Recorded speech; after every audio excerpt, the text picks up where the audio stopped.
China right now, I don't know if you saw this, but China is actually warning right now, saying an increasingly worried Chinese president tells Trump to exercise restraint over North Korea is the headline on Zero Hedge. So they're worried about North Korea. We've got some reasons why, but apparently there's a meeting going on today regarding this. That's right. And while meetings at the White House aren't rare for the senators and for, a president to call all the senators to the White House for a meeting, it is rare to have these four people at that meeting, those being Secretary of State Rex Tillerson, Secretary of Defense James Mattis, Mad Dog, Director of National Intelligence Dan Coats, and General Joseph Dunford, who's the chairman of the Joint Chiefs of Staff. It's very rare to have those four men in the meeting. We have this, it's a Reuters article on Infowars.com right now, and you could read about that and what they're talking about. But I'm sure it has to do the same with what's going on in China, what China's been saying to us. They're asking us to urge restraint as we have this crybaby. I think Ben Garrison drew it best. There's a little, maybe you guys can find this, there's a little Kim Jong-un sitting there crying like his temper tantrum. Oh, yeah, like and you a got baby. Trump and you got Xi and then Putin all sitting there, like parents scolding him. And that's kind of what we're dealing with. We're dealing with this guy who doesn't have a governor, who doesn't have anything, any whim. He just, he blows people up with aircraft carrier, anti-aircraft guns. That should say enough. That's how he kills members of his family. He also sicks wild, hungry dogs on them. And those are different ways He's to kill poisoned members of his own family as well. South Korea, China, and the United States. There you see the problem child. And Ben Garrison really does encapsulate the best of, he gets the gist of really what's going on in the world. But that's what's going on at the White House right now. So it'll be anxious to see, it'll be interesting to see what goes on the next few days. Because I thought maybe something will break out over Easter weekend. Nothing's gone on. And it's been kind of this stalemate, this staring contest with both sides looking back at each other. I've been calling it war chicken. Yeah. On Saturday, this story broke. Volleyball over, North Koreans go back to work at nuclear site. Apparently this nuclear site in North Korea, which kind of had some inactivity for a while, is apparently buzzing with activity now.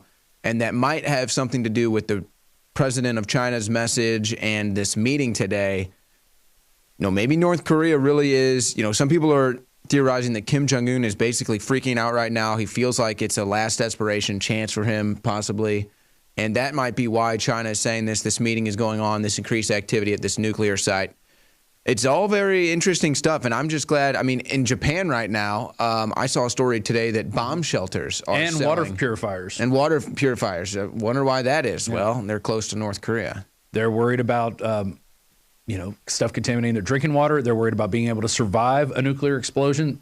One of the only countries, we've launched test nuclear bombs and so has Russia, and China, I'm sure, has done their own nuclear testing, but they're the only country thus far who's been hit with a nuclear weapon. So they're very serious when it comes to preparedness. And, especially if you're living in one of these coastal areas, you better have those items, plus also an evacuation plan ready in case there is another tsunami like we saw back in 2012, I believe. There was another interesting development. This one was not in North Korea, but this was a story on Zero Hedge today. Bomb attack hits secretive U.S. base in Afghanistan as Mattis makes surprise visit to Kabul. So this bomb goes off. Apparently it was a car bomb that was at the gates of the U.S. base out there. And that's really all that they know so far, at least when this story was last updated. I haven't seen or heard too much else. But there's a lot developing right now, Rob, as far as these war games are being concerned. I mean, there's all these missile tests, Russia flying aircraft, the United States flying aircraft, submarines, threats. Kim Jong-un also said great war is coming. I mean, these are all some serious things, and it's amazing to me, actually. I mean, honestly, if we want to really get down to it, I think the amazing thing to me is that there's still people out there that just have just no clue. This doesn't seem to bother them. Right. That's what I'm saying. How does this not bother you? I mean, okay, we can all – it's not like I have to sit here and be miserable and just have my head down all day, but it's like, I mean, this is our future. This is our planet. Well, over end of last week, over the weekend, they had these power outages in L.A., New York, and San Francisco. And what it was part of was a nuclear testing, speaking in North Korea, of what would happen, I think, if these big cities got hit with an electromagnetic pulse and the power went out. But it was part of Operation Gotham Shield, and we have a report from John Bound that I want you guys to get ready. We'll go to in 1 second. That talks about what's going on here? You said that the Japanese are making preparations. Well, I'm sure the Chinese are making preparations. I'm sure the South Koreans are. They probably are ingrained with all the preparations they have to make, because they have about 20 minutes to get underground before anything happens if they're going to have any hope of survival. But here's Zero Hedge was saying it could have been a geomagnetic storm. There's a bunch of different theories out there. There's the part of the Gotham Shield. There's the geomagnetic storm. There's also a theory that this could have been some other form of a hack with the recent CIA Vault 7 leaks because of WikiLeaks. Some people might know how to compromise some of these systems, get inside, and then hack the power grid. So there's a bunch of different theories out there. I know John Bound has one of his own. Yeah, so let's go to this report now. I got an email this morning. People are saying, oh, you guys aren't covering Operation Gotham Shield. I think we had an article on it over the weekend. Alex did a video on it over the weekend. Infowars.com was the first place I saw any stories on it. So it's amazing. I think it's because we put up so much news so quickly. Sometimes things roll off the front part of the page, and you have to do a little digging. And we have so much content that if you don't listen to all of it, you're going to miss it. Obviously. Yeah, so Gotham Shield is U.S. to simulate a nuke blast over Manhattan as actual war nears. So our country is preparing this, and here's John Bound with that report. I'm not gonna sit here and take it anymore. I continue to be much more concerned when it comes to our security with the prospect of a nuclear weapon going off in Manhattan. Power outages in San Francisco, New York, Frankfort, Kentucky, and Los Angeles. Coincidence, or were they part of the drill known as Operation Gotham Shield that will finally commence between April 24th and April 26th? Basically, a simulation drill, and not the actual detonation of nuclear weapons, will be underway. SHTF plan writes, during this exercise, 4 nuclear devices, 2 of which are rendered safe during the U.S. Department of Defense Vital Archer exercise, and 1 successful 10-kiloton detonation in the New York City, New Jersey area, along with 1 smaller detonation on the U.S.-Canadian border, are to take place. Among the organizations involved are the U.S. Department of Energy, the U.S. Department of Defense, U.S. Domestic Nuclear Detection Office, the FBI, FEMA, Northcom, State of New Jersey Office of Emergency Management, the State of New York Office of Emergency Management, and the City of New York Office of Emergency Management. Of course, when an undertaking of this magnitude occurs, caution dictates that we are again reminded of the outcome of previous government agency drills held days before and sometimes the day of that mirror actual world-changing tragedies.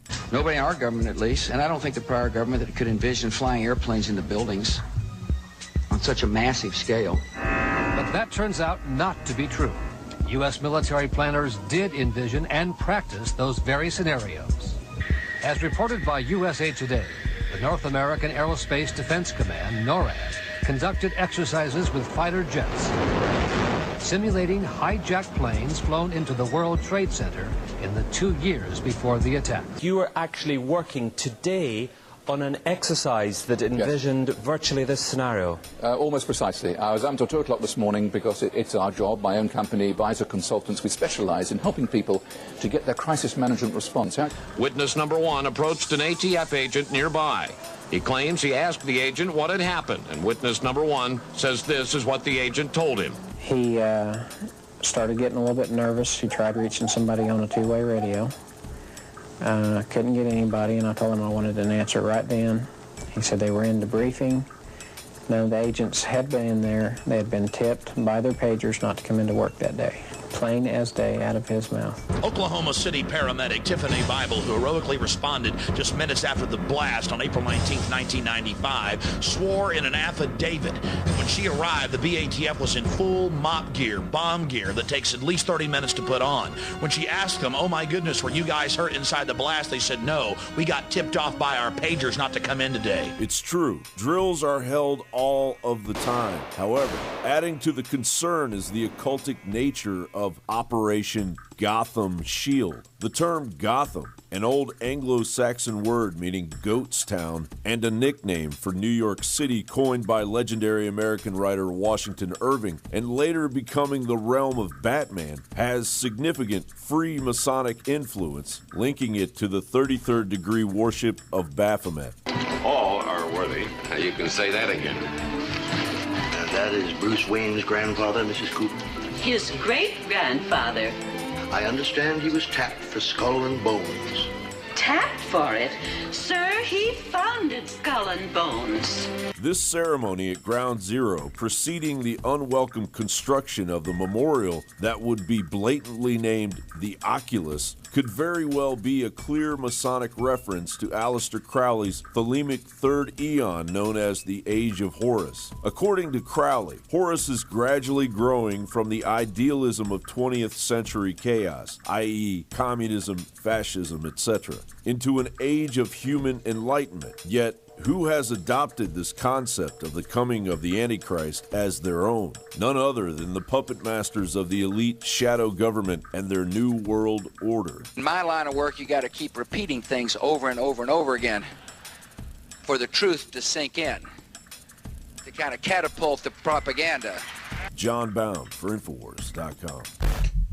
Powerful report from John Bound there. Yes, and you can see how there's this continuing pattern where there's an exact drill going on that happens to be the exact event that happens. 9/11, of course, the biggest example. The most obvious example would have to be the Boston Marathon bombing. And then you have to look at Operation Project Gotham here and the power outages that just hit. Well, actually, they hit everywhere. If you look at the overall grid, there were power outages in a lot of major cities. San Francisco, the biggest one. So you have to scratch your head. You have to wonder if the powers that be are testing some sort of global initiated collapse, some global initiated panic, or if this is truly just organic things happening. Obviously, these are the questions that we try to cover at Infowars.com. It could have been an agency trying to go, can we bring down the power grid? Right. Or some other actor, or a different state actor or individual actor. That's right. There's a lot of different. Or as Trump said, a 400-pound guy sitting in his bed. Yeah. Well, that's who hacked the emails. USA Today has a little bit of an update on what's going on at the Senate. One of their big updates was that it was Senate Majority Leader Mitch McConnell who organized the meeting. It wasn't Donald Trump asking people to show up. The White House was just serving as a place where that meeting could take place. And this maybe is on North Korea now. Well, maybe to limit leaks. Maybe they're going, if we have it in the Senate chamber, somebody's going to hear, somebody's going to leak it out. Let's bring them all to the White House. We know this place is secure. Maybe by now they've run security agencies. Or another thing that they sometimes do, and I actually think that the Trump administration or the Trump team has kind of done this before, is they'll have different secret meetings or different meetings with different groups, leak certain intel to a controlled group to try to see where that intel goes and who the moles are or where the leak's coming from. Yeah. So there's always that you could consider too. So, yeah, and exactly. So Sean Spicer was saying this is a Senate briefing convened by the majority leader, not a White House briefing. The White House press secretary, Sean Spicer, said we were just serving as the location. So that, I think, might be a big thing. Maybe they didn't want anything getting out, or maybe something will leak out of this from that meeting, and we'll hear about it. Because at this time, the meeting was held over an hour ago, and nobody's reporting on anything coming out of it. So maybe there haven't been any leaks. Well, I don't have it doesn't feel like I don't have much say on this game of war chicken. It feels like I'm just on the ship, and I'm hoping that who's ever steering the ship turns it out of the way so that we don't have to head-on collision with whether it's North Korea or China or Russia or whoever it is. I'm hoping that whoever is steering this warship in this game of war chicken does not lead us to a head-on collision, because I don't think anybody really wants that right now. But I think there may be some powers that be that do.